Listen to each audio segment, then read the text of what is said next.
పడిమెట్ల పైకెక్కి గుడికేగు భక్తులకు ఎదురొచ్చే బంగారు స్వామి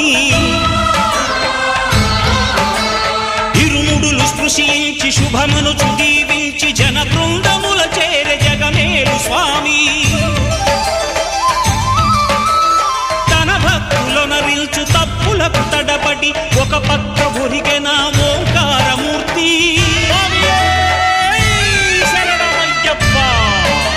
స్వాములందరూ తనకు సాయము కాగా ధీమంతుడై లేచే ఆ కన్య స్వామి